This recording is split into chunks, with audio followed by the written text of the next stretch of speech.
Like, yeah.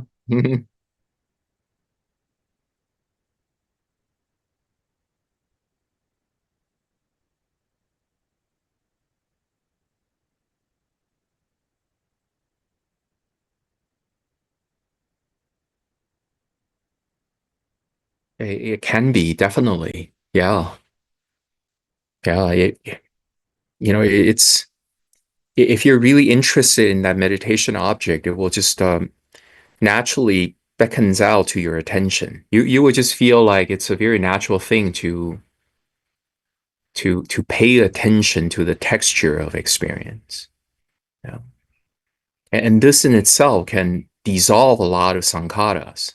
Like for for examples, a lot of our activities goes into reifying objects, going into dealing with objects. But then when you're like in a state of constantly reminding yourself there is just this experience, then it's like you don't have to busily deal with issues inside, outside, object relationship, and so forth. You could like quickly settle down into like a deep rest, into like deep peace.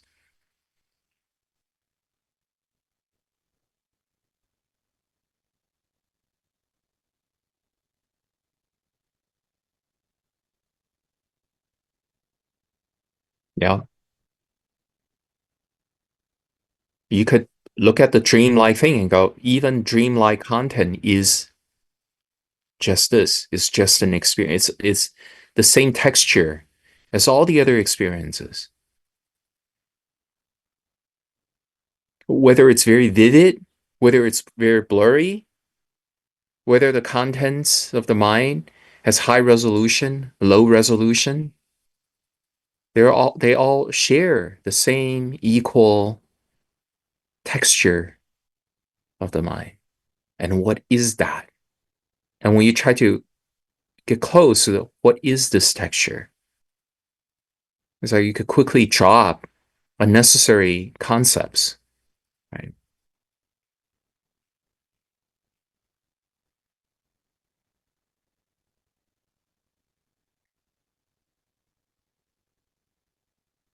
And whatever seemingly complex things that are going on, it could be reduced to just this texture.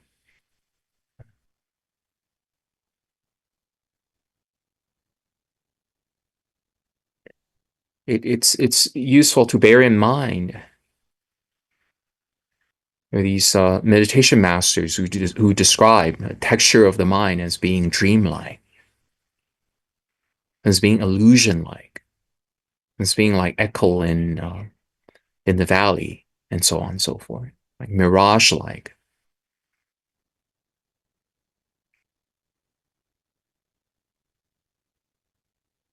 And when you're looking directly at the texture, when you're feeling directly the texture, you don't even need these labels. You don't even need these analogies.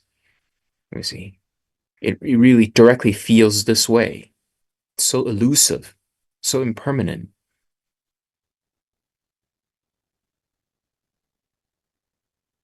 It will be very useful if, when as you're practicing this, you have the attitude of not trying to own any of this. Most people, they immediately feel like the content of the mind is me, right? I am the producer of those thoughts. I am the owner of these contents. But then you have this attitude of, I'm too lazy to own these things. I don't need to bother with staking, like staking ownership on such things. So there is like a relinquishing attitude as you're experiencing the texture of the mind.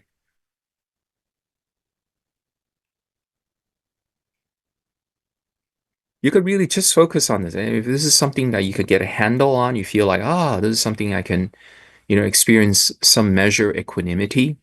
And this is a place where I could continue to purify that equanimity. It's a very, very powerful technique. It could really completely uproot self-identification.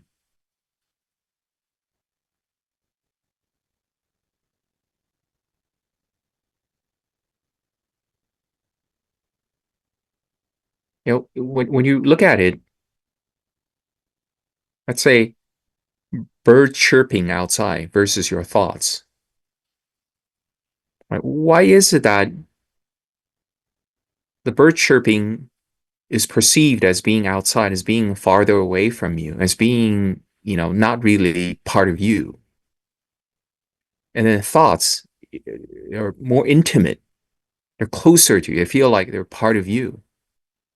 Why? If they're equally just the same texture of experience, why? There's a reason that the Buddha called the five aggregates the five clinging aggregates. The nature of the five aggregates is such they beckon out to you. Our attention has a natural disposition to be attracted by five aggregates, to treat the five aggregates as me or mine. When you experience the sensation of rock, when you experience the sensation of bird song, and so forth, it's unlikely that you're going to go, oh, I think of that, or I produce those things. These things are me, or these are foreign objects. Whereas for a thought, as soon as it arises, you immediately, oh, I'm the thinker. It feels very intimate. It's like the shape of the flower has evolved to perfectly fit the beak of a hummingbird. The same way too, these thoughts, mind contents, they've evolved, they've developed perfectly to fit your self-identification.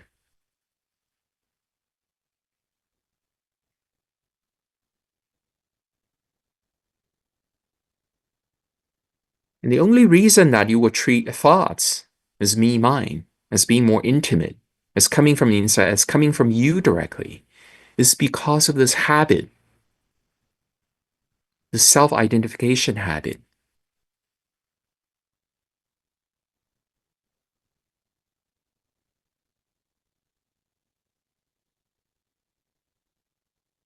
If we liken the mind to a movie screen, right, then everything that is played, all the projections, all the movies are played on the screen. They're exactly the same texture as the movie screen, the same fabric. And yet one part of the movie or one corner of the movie, you'll go, oh, that's outside of the protagonist. Another part of the movie, you go, that's the protagonist. That's the main character. That's where the me is at. And you vicariously live through that. Right? See how the same process is played out in the mind. When everything projected by the mind is equal in the sense of they're all of this experiential texture, hard to describe, but dreamlike, illusory, luminous and empty at the same time.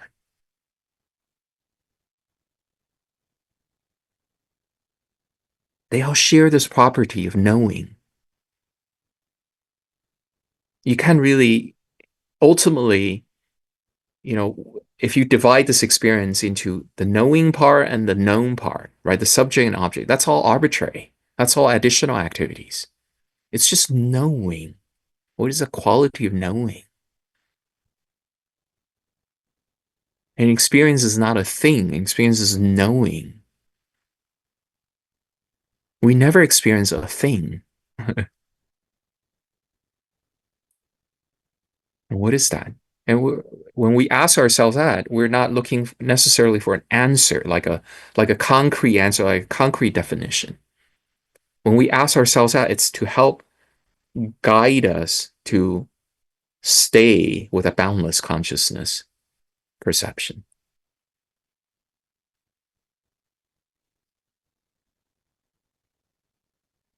And everything that's produced, everything that's displayed here, I have no desire to own.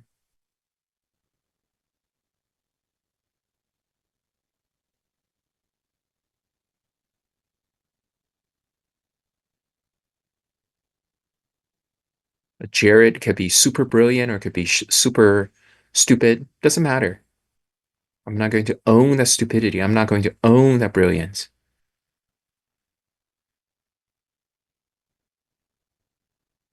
Jared may be struggling with meditation. Jared may be super smooth in having stabilized himself in meditation. I'm not going to own either of that phenomenon.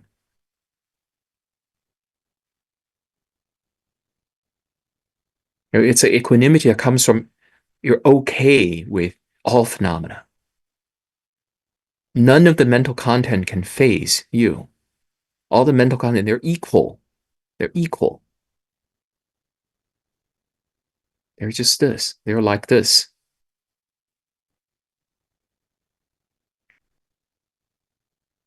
And people, they're very eager to say, what is this? They're very eager. They have their theory. They have their commentary. Like, what is this? But then I remain in silence. I'm just feeling this directly.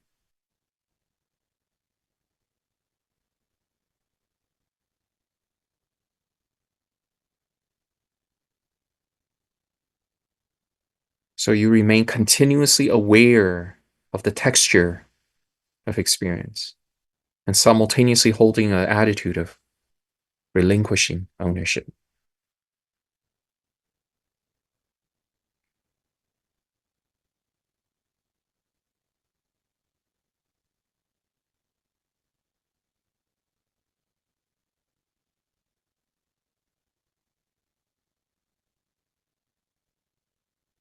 Yeah.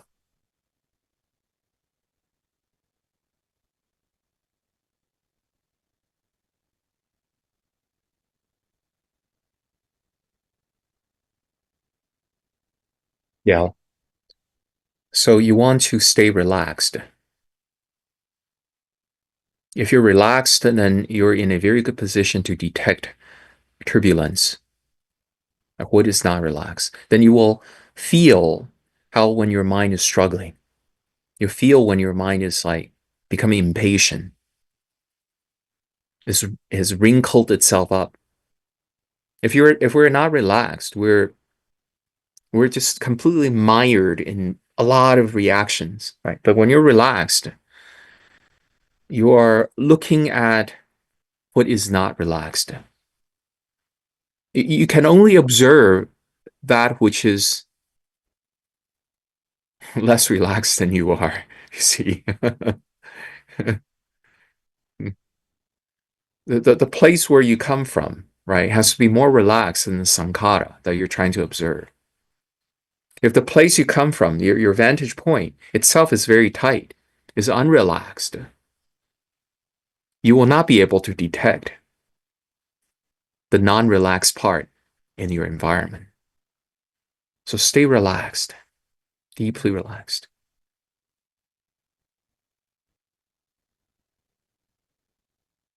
And our goal is not necessarily to be able to detect every single instance of hindrance perfectly.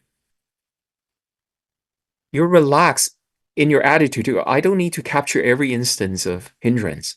I just need to remain interested, to remain alert. And then you'll become better at it naturally. Initially, you'll be able to pick up, the coarser types of struggle, like when your mind is actively hankering for something. Then later on, you'll be able to see, tiny bits of struggle with boredom, for example, with regard to neutral sensation. There's a bit of you're wanting to fast forward. You're wanting to, like bypass this this period.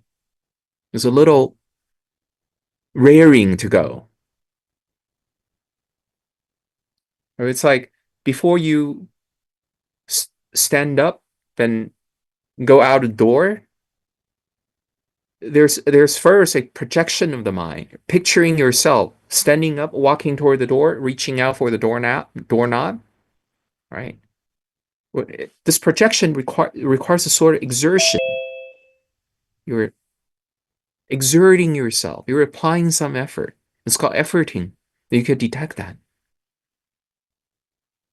And if you don't detect it, it's okay. Just Remain relaxed. Welcome. Merry luck. Bye bye.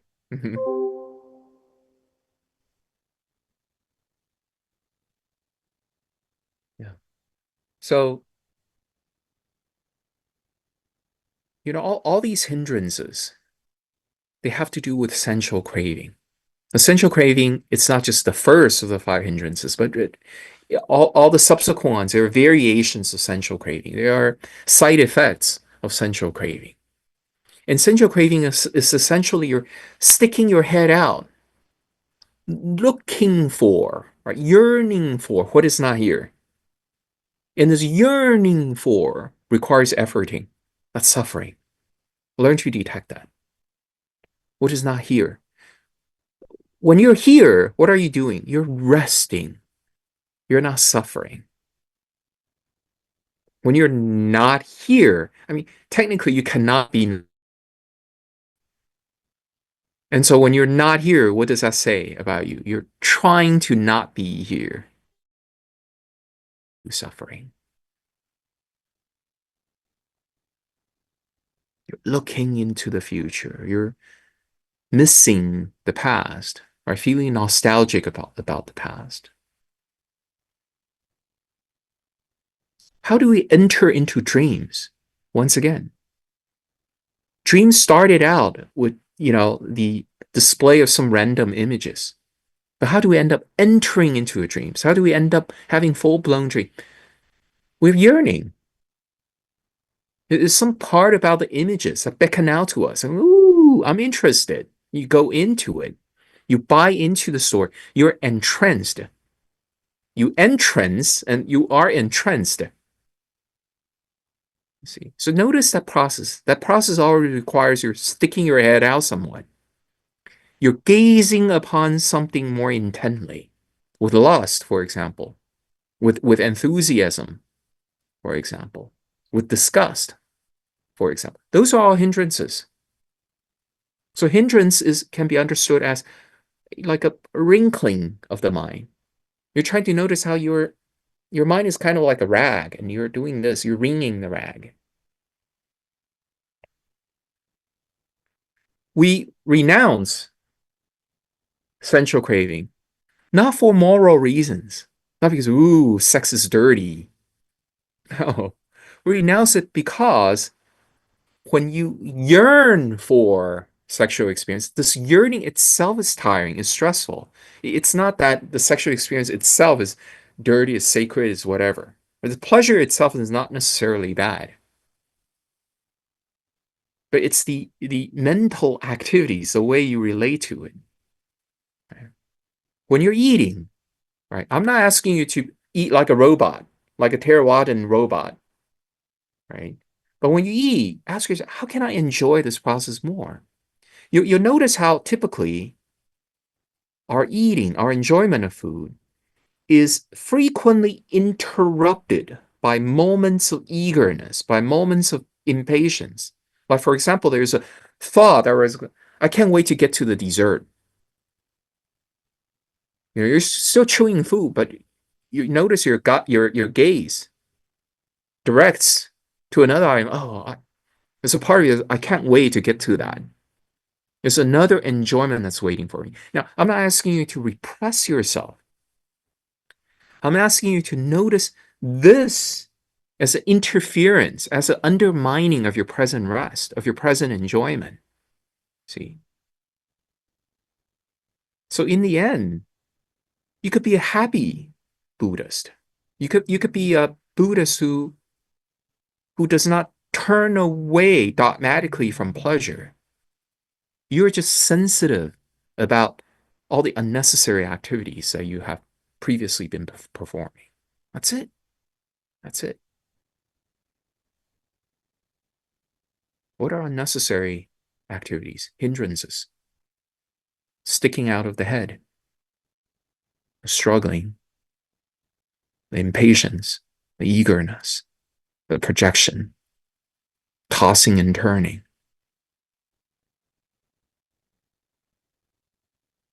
This is why, as soon as you remove the hindrances, you're already at peace. You could do so consistently for some extended period, I could live my life with good quality. I'm not bothered by self-tormenting activities. You think it's the expensive vacation that makes you happy? No. It's that when you're distracted by what's afforded by expensive vacation, you temporarily suspended your worrying. That's what makes the vacation so happy. You can make yourself happy very cheaply. You don't need to spend a lot of money. You don't need to spend any money at all. You can have very quality vacation if you just really renounce the hindrances. You don't want to torment yourself with any of the unnecessary activities. Everywhere you go, you're at rest, you're at peace. You're flowing with the Tao, so to speak.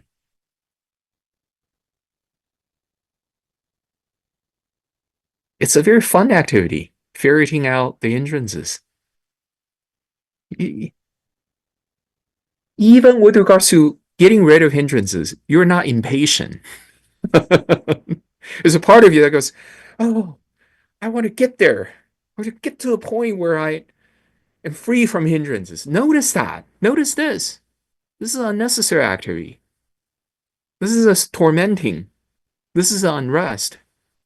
Notice that. It's very fun to just keep picking out these little worms wriggling in your mind. You know, every time that you're able to pick out a worm, right? You relax a little bit more.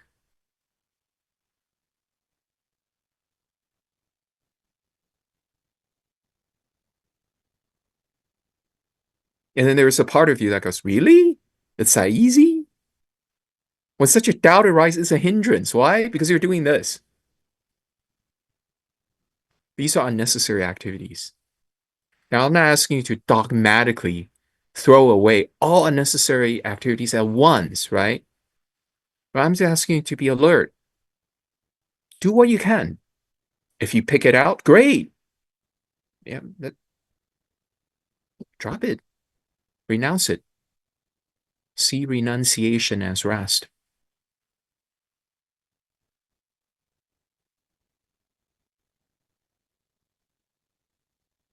If there's a part of you that goes, oh, how long is this going to take?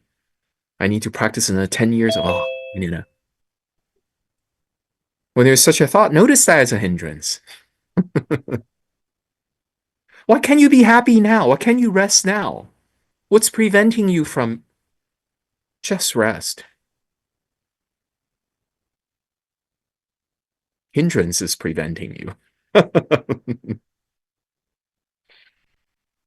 It's a happy discovery to realize how close peace is to you, how close happiness is to you. It's a happy discovery. You know, in the suttas, there is this description about the disciples of the Buddha. Easy to support. Easy to support. When you realize how easy it is to support yourself, how easy it is to manage, to regulate your mental state, you realize that you're not a high maintenance girlfriend, right? You're a very low maintenance girlfriend. You're like easy to support. And, oh, wow. You're stress free. And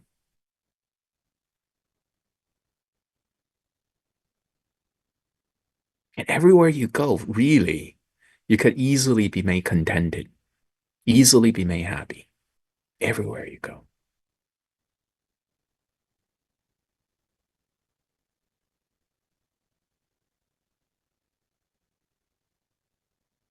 You will not be afraid of whatever, like mental condition, right?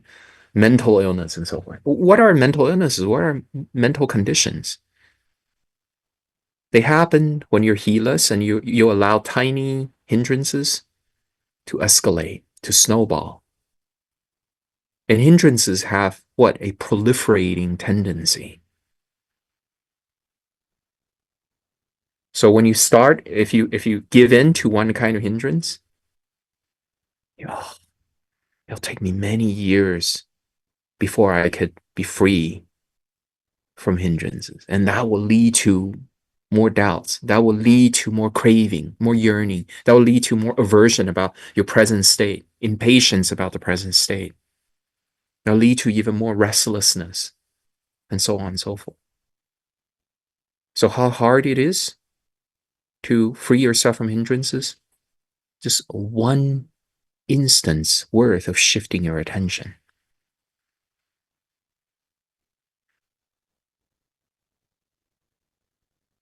It's one instance worth of relaxing, of not wanting to proliferate, not wanting to be a heedless victim and all these mental tendencies. That's all it takes. Then after this one instant, then what? Another thought arises, then what? Is there unnecessary activity? Or then what? In that then what? Is there doubt? Is there a little bit of impatience? Is there a little bit of boredom? Is there a little bit of yearning? Notice that. Be meticulous.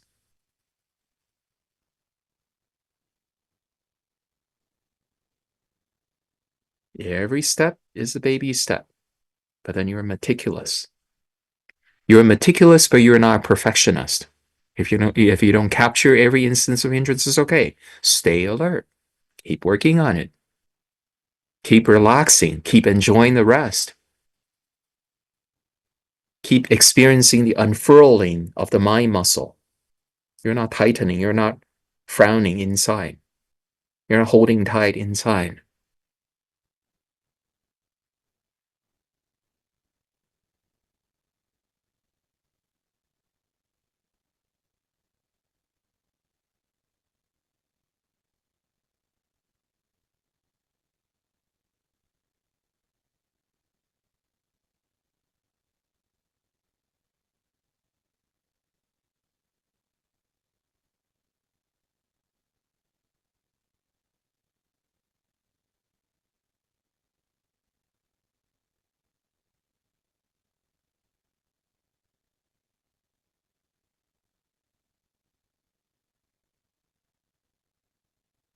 Yeah, there is a different way, and that is okay. If you want to use Vitaka to guide you, let it guide you to deeper renunciation, rest, relaxation. You're not trying to perform analysis. You're not trying to uh, give estimation about this is good or bad. Sometimes in life, we perform estimation, we perform value judgments so that we can let go, so that we can relax. In meditation, you could go straightforwardly to relaxation. The suttas passages you might be reciting, they're to help you to let go in this moment. And then also, you could explore the possibility of not having to perform any sort of vitaka, not having to memorize anything. Use your intuition. What is unnecessary activity? Is it stressful? Just use his intuition.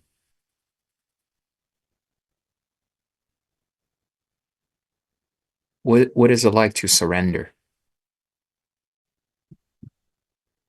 What is it like to settle? What is it like to be? What is it like to be uninvolved with the hindrances?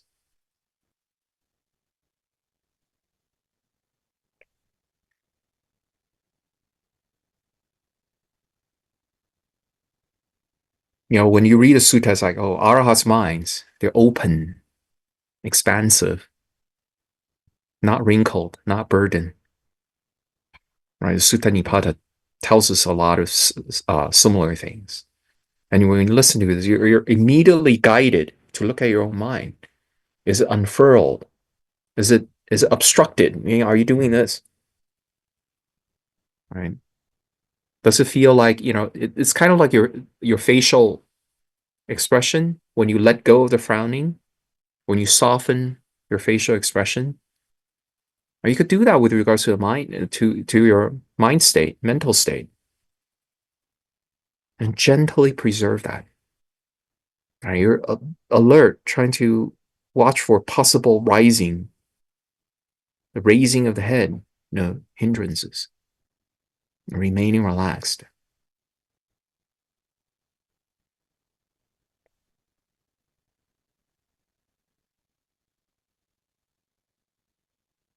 The more value judgments, analysis you perform, the less likely you're going to go into deep samadhi. When you go into deep samadhi, right, your mind is not perturbed at all. There's like not a tinge, not any, not the tiniest bit of swaying effect of the hindrance that can be detected in this emptiness. And yet the mind is firmly established in right view. You're like intent on letting go. No ownership with regards to what's happening. And when you experience this, and maybe even more powerfully in a non-verbal state, you'll be transformed very quickly.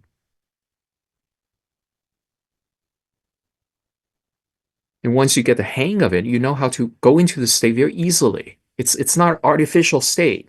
It's not like something elaborately constructed. It's not that.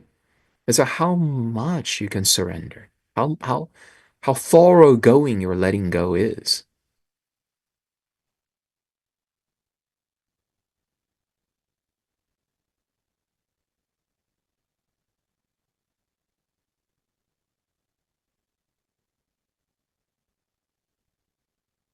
You're feeling the body of water that is a texture of experience, right? What you call a boundless consciousness. It's like this. And as you're feeling this water, you're trying to detect if there's turbulence.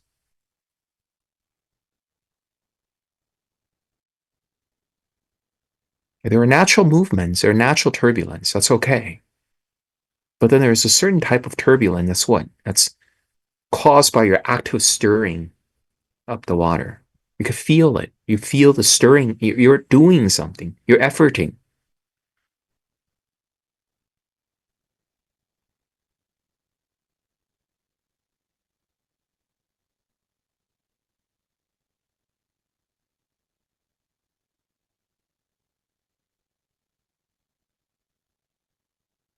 And let this mode pervade your life.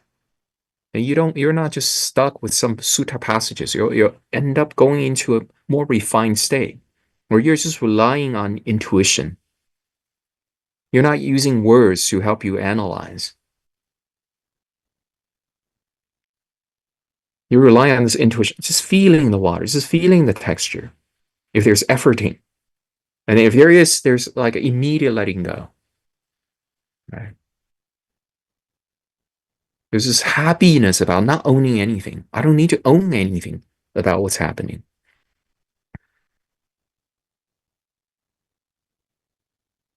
It's not something you have to struggle. It's not something you're forcing yourself to do. It's like, oh, it's so good to not have to be anyone. It's so good to not to have to own anything. And the more you observe this, the more you're convinced. Eventually, it's no longer just an artificial attitude you hold. You really see nothing can be owned. It's as clear as daylight. It's so natural. Of course, you don't want to own anything. What is owning? What does that mean? You find the silliness of that idea. See clearly the silliness of the idea. The tightening around of an experience, and then to what effect? To just tormenting yourself. You really think you can hold on to anything? You could turn anything into mine? That's crazy. That's delusion. And yet we do this incessantly, busily in the mind. Let go of that. See how easy it is to practice. You don't need elaborate guidance. You don't need elaborate verbal instruction.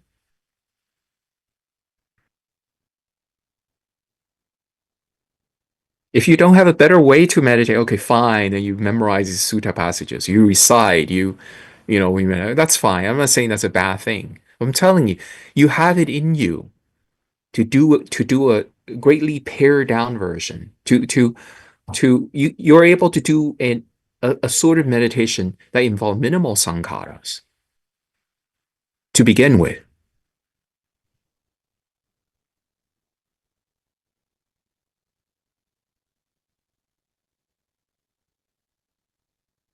What kind of people would need to recite suttas if you're like just really muddy headed?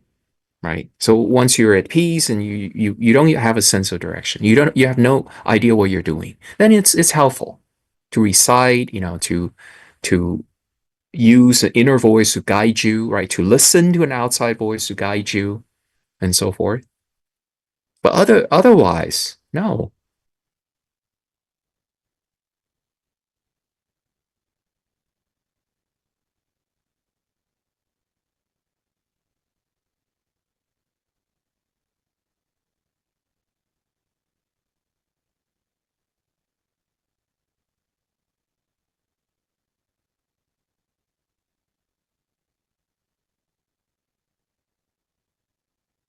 Yeah.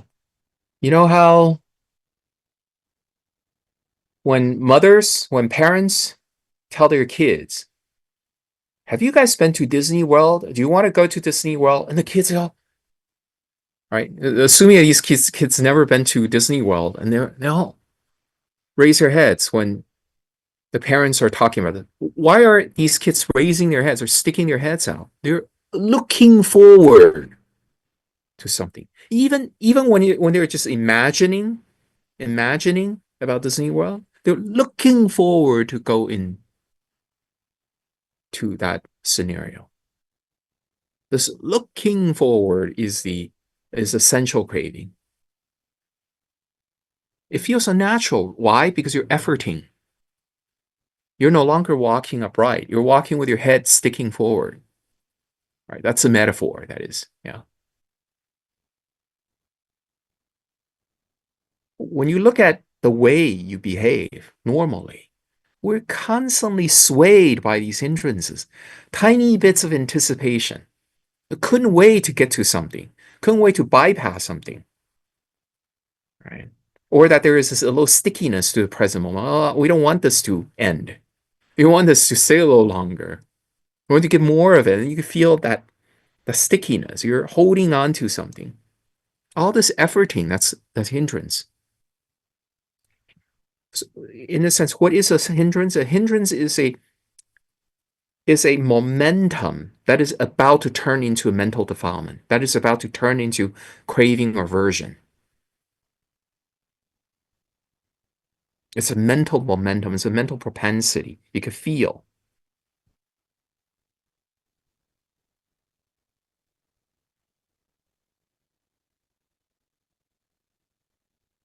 In a dream, when you're chased by a monster and you're running, right? When I was younger, I frequently had this experience. And I would wake up wondering, why is it that in the dream I was actually tired from running? I'm not actually physically moving, or I'm laying in the bed actually, right? And yet in the dream, I was tired. Why? Because it was a mentally exhausting experience.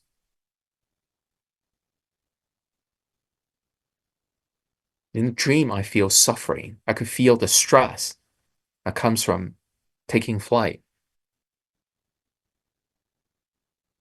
That's hindrance. Feel that.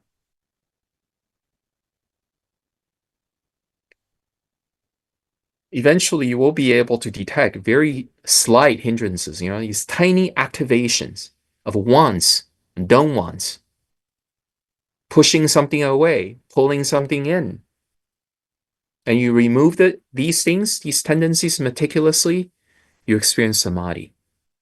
Your mind is like rest, comfortable at its natural place. No inner tormenting, no inner struggling.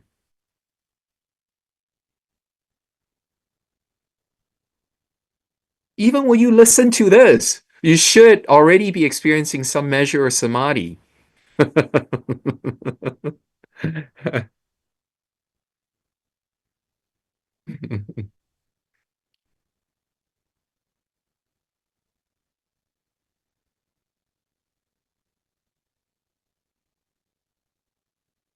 Before we learn to meditate, we have a lot of bad associations. We think about meditation as some work we have to do. And so we need to kind of like pull ourselves together. We need to, you know, like drag ourselves into doing meditation. See that as a hindrance. Don't think of meditation as work. See it as rest, as taking a vacation. Inside, you're wrinkling up, you're pinching yourself, you're doing this, you're wringing at the rag. What is meditation? You go, okay, let me be aware of the fact that I'm wringing at the rag, and then let me not do that anymore. That's it. So why do you need to drag yourself into meditation? Actually, the opposite is true, right? In everyday life, we frequently drag ourselves into all sorts of hindrance. Notice that. So make meditation very natural, very easeful. You could do it intermittently. If there are few moments of mental clarity where this is clear to you, enjoy those moments and be happy, even if it's 1 minute long, even if it's 30-second long. It's okay. Congratulate yourself. Very few people are able to live clean of hindrances, even tiny hindrances.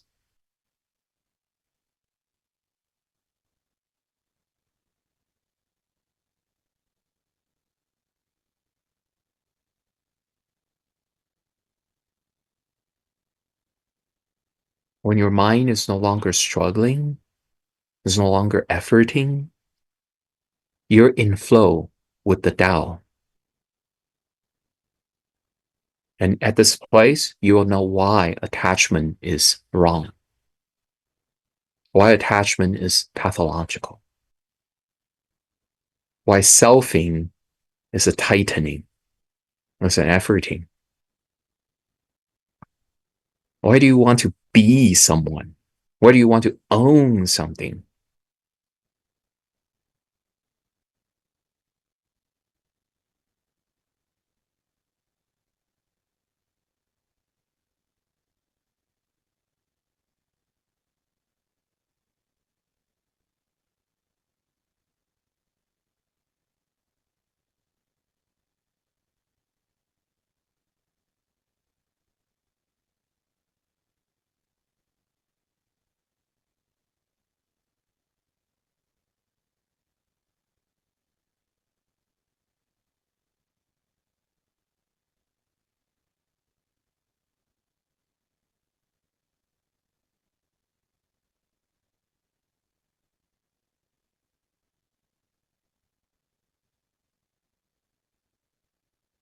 Okay, so as you know, these suttas, they develop over time, right? The sutta where that sort of explanatory scheme is used, they're comparatively late. They're sometimes described as proto-Abhidhammic, right? So what are some features about these proto-Abhidhammic suttas? They like to reduce things into their supposed components and then explain things in an atomistic way, as opposed to explaining things in an organic way, an intuitive way. In an organic, intuitive experience, do we first experience the eye organ and then the sight and then the meeting of the two and then the arising of consciousness? I don't know about you, but I definitely don't. Right? And so, in other words, the talk about these three things, these three conditions, is a heuristic device. It's a teaching strategy to help clarify to people what is the visual experience. But then we don't need to resort to that kind of teaching strategy if we know better. The seeing experience is, in some sense, irreducible. You don't go, oh, in this experience of seeing, there's a part that is the organ, there's a part that is the object, there's a part that is the emergent consciousness. We don't do that. There's just this experience, seeing.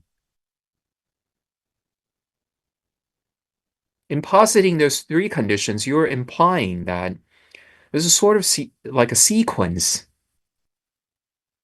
right? Which one comes up first?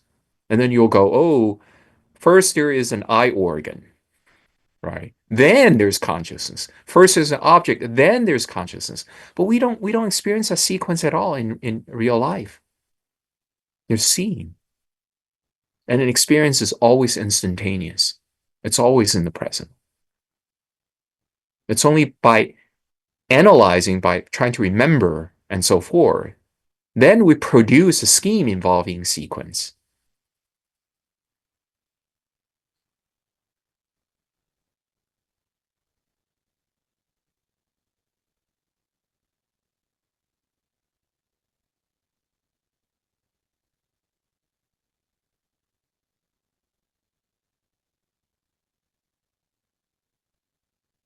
Hmm.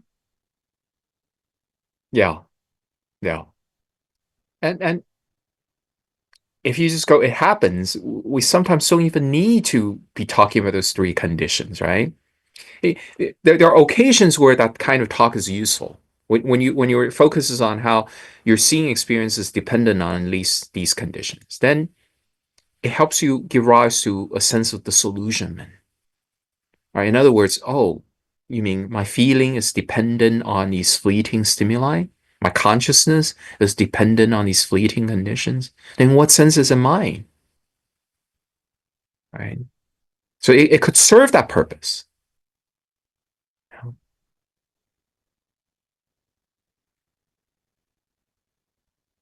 But if it's not serving that purpose, and sometimes it could be a distraction, it's an unnecessary analysis.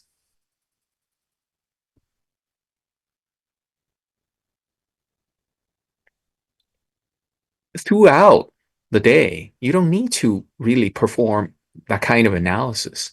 You just have to go, I'm too lazy to own anything. Whatever arises, whatever passes away, it's okay.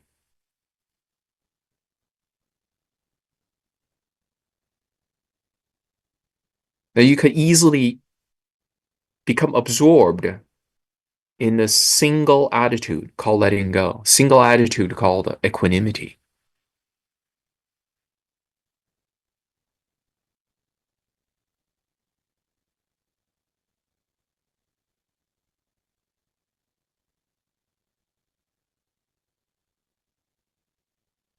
The really profound type of samadhis are possible when, quite a bit of sankharas have already been quieted down.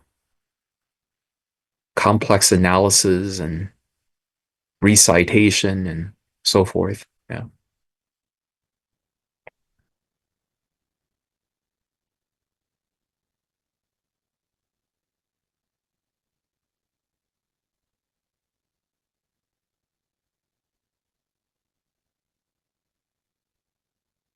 It doesn't have to imply any sort of ontological commitment.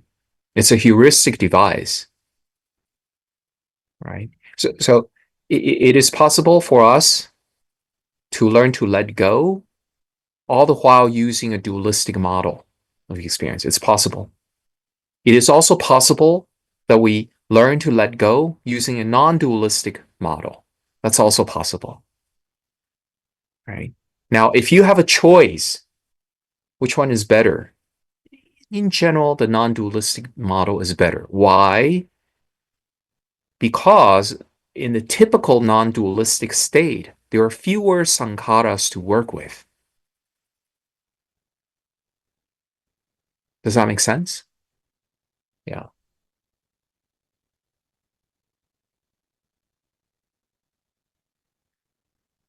If you're truly practicing the boundless consciousness perception, it's a non-dualistic one. You don't worry about, on this end there is the recipient receiving organs, right? On that end there is the outside world. You don't do that. There is this experience. You never experience anything else. You never experience an outside, for crying out loud. You never experience an inside, for crying out loud. You never experience an object, and you will never experience an object. You will only experience experience.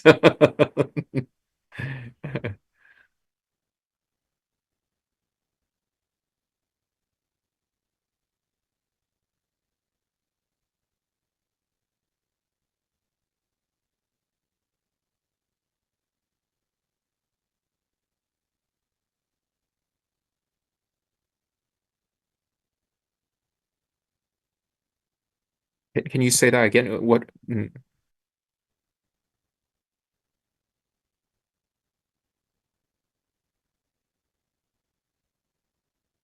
Yeah. Okay. Okay. So I could look at the impermanence of the body, impermanence of everything, all psychophysical phenomena, and ends up becoming suicidal. The Buddhist traditions tells us that's a distinct possibility, right?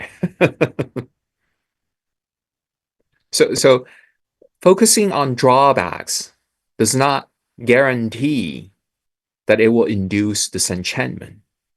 Rather, it will induce aversion. It's possible for it to induce aversion.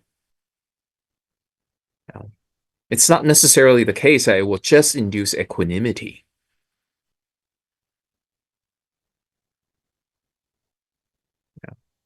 There are people who go, oh, like, because life is impermanent, I now clearly see, so I couldn't wait for it to end.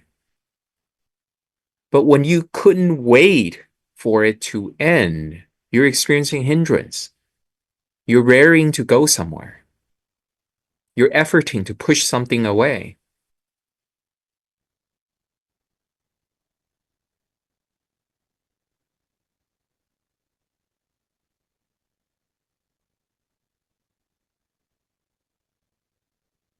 On the other hand, if you practice impermanence, contemplation of impermanence, and you experience dispassion, then what? The hindrances are removed. You become dispassionate. Your mind does not delight in doing this, doing that, pushing something in, pulling something in, pushing something out. Your mind no longer delight in that.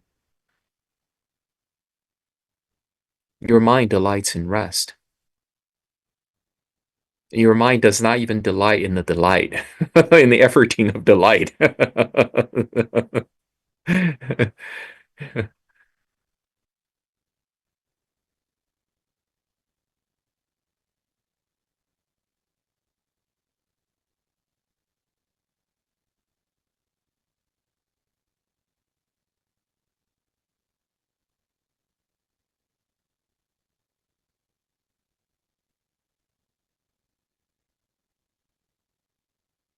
Carried out the activities, the sankharas are responsible for the intense feeling.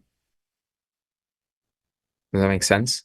So if a meditation experience becomes very intense to you, you might be efforting one way or another, staring too much, for example, gazing too hard, hoping too hard, expecting that something will happen and you're impatient to get it, being too controlling, being too perfectionist, and so forth.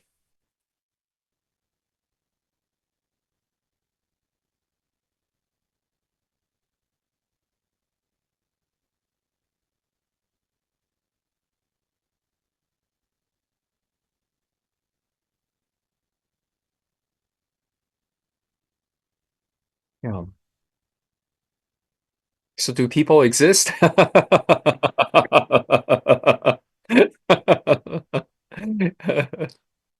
Just because there is only content of experience doesn't mean that we can we can behave in whatever way we want, right? All that we experience is the content of experience. But then there are also consequences when you treat other people as non-existing.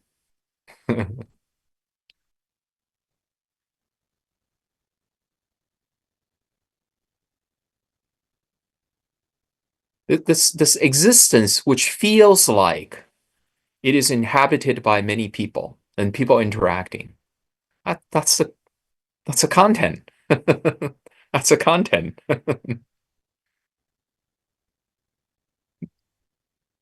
This is a reality we live in. Yeah.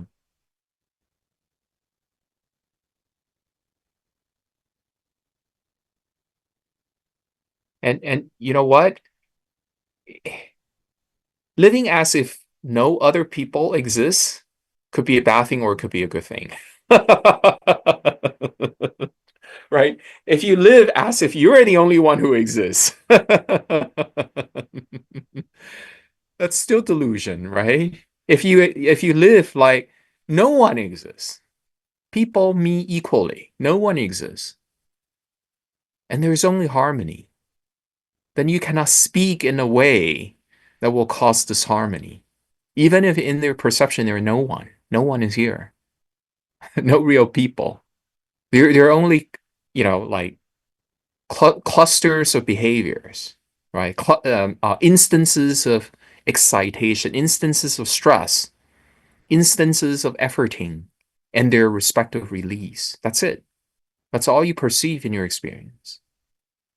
It will not undermine your ability to relate to experiences harmoniously. Does that make sense? You could really not perceive anyone and still be totally functional and at peace and be harmonious with the environment. Yeah.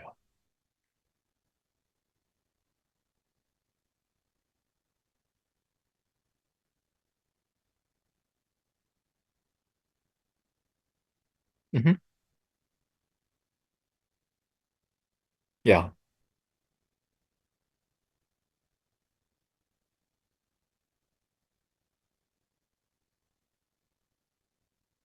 Mm. Yeah. Yeah. Yeah. Emptiness is an ongoing activity. So you don't even have to stop there. What about colors? You said that, oh, computer is no longer a computer, they're just colors. What about colors? And you'll see colors are no longer colors. Colors are just, right? In other words, you could deconstruct all experiences in such a way. And in the end, there is just this. There is just knowing. However way you try to concretize this experience of knowing, you go, oh, it's yellow. Oh, it's a computer. You notice that this concretization is dreamlike. This concretization is an activity. Every time you want to turn this experience into, oh, there are really people or there are no people, when you concretize, when you objectify, then right, you're dwelling on one kind of perception. So the training in emptiness is basically for you to see how every level of activity, every level of perception has its corresponding stress. If you think that the ultimate reality is that a computer are just colors, there are no computer, you would still be stressed by your having to deal with the yellow color or the different colors. You see.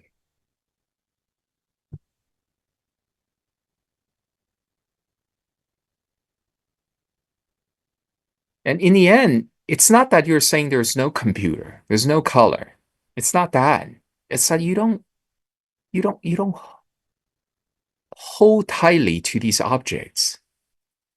You don't treat them as manipulable units, like actual objects you can own, you can interact. No,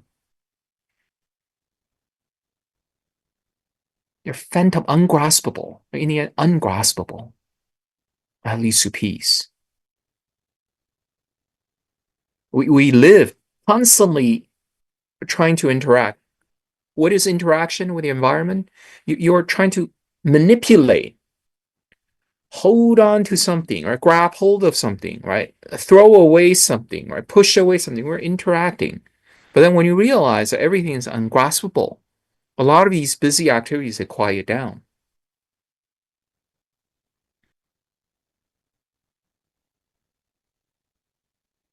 This is why it's a perception you can choose to perch in,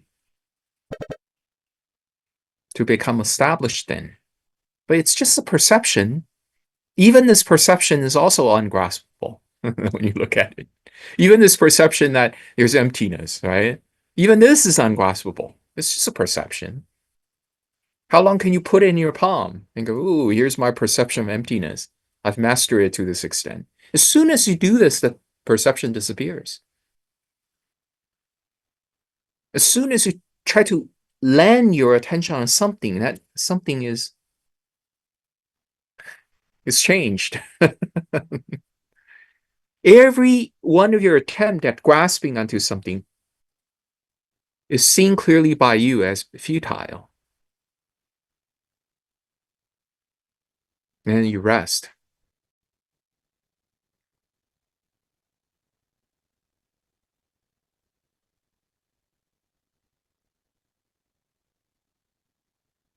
And even with regards to this understanding, you're not holding on to it. It's just complete opening up, complete letting go.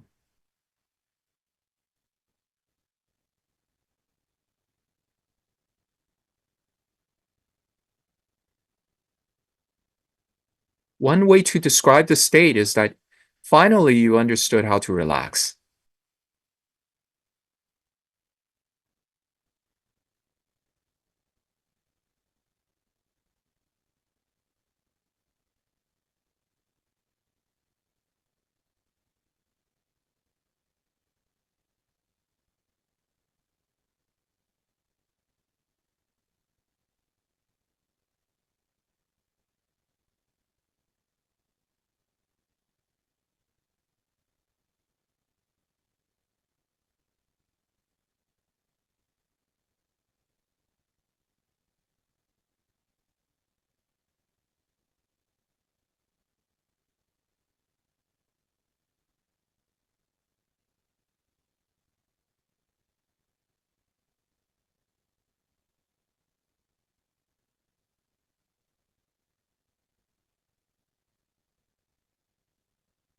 If you try to actively live as if no one exists, that requires efforting.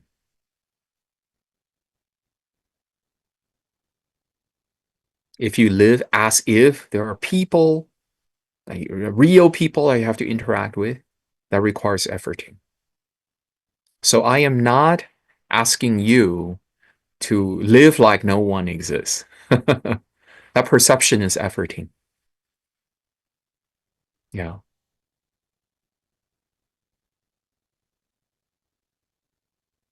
But try to tell your mom, you don't exist. You don't exist. You don't exist.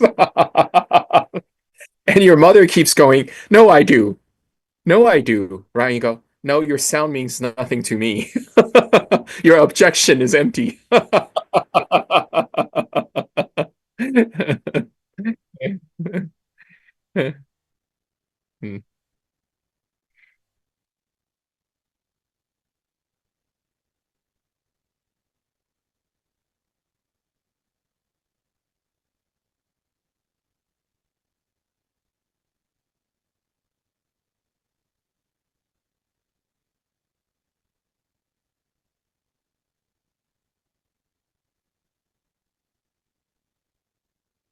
Hi, Dr. Hey, Venerable Amy. Yeah, it's really hard to live to think like no one really exists or ourselves not really exists. But That's very hard to. Yes, as long as we know there's two different ways. I mean, two different environments. We know where we are. So like I'm currently in California too, but I attend a ceremony at big ceremony, and it's like to be having this performance for 500 nunnery nun 500 nuns to let you know the performance to repeat the history. Like there's a lot of background noise that is drowning out your sound, by the way. I could hardly make out what you're saying. Oh, okay. Is it better? Yes. Is it better? Yeah, a lot of people here. But I mean, yeah, it's very hard to, well, we always want to learn the way the Buddha teach, right? But we have to live in this real life, in in the environment. So I know, even though I'm in this environment, like 500 people here, but I like secluded myself in mentally secluded myself, but I still have to like go with the flow. Is it go with the flow? Whatever they do, we're not going to make any objection You know, on. when you keep saying I have to, you could detect how there's efforting, how there are unnecessary activities. I have to. Uh-huh. Actually, you could be really relaxed and allow Venerable Amy to do her thing. You're not Venerable Amy, you see. So the five aggregates have their own way of dealing with the environment, which does not require an exertion, which does not require your having to insert a sense of control. Mhm. Yeah. Yeah.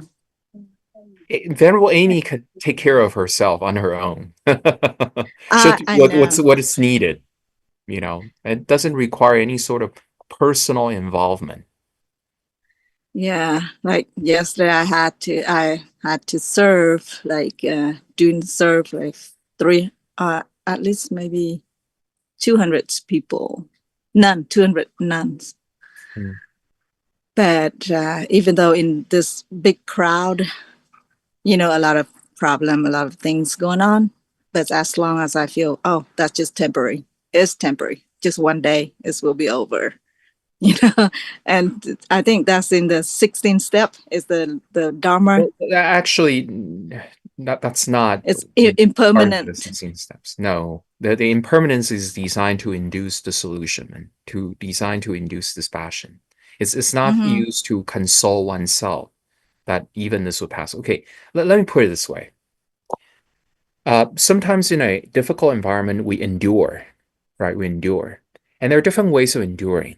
One possible way to endure is by telling yourself something like, oh, even this Mm-hmm. will pass, Mm-hmm. right? So that's fine. If this is the best thing you know how to help you endure through the hardship, okay, you use this, right? But then the Satipatthana doesn't stop there. It asks you to continue to look at your sankharas. It asks you to look at the way you endure. Now, if we endure like this,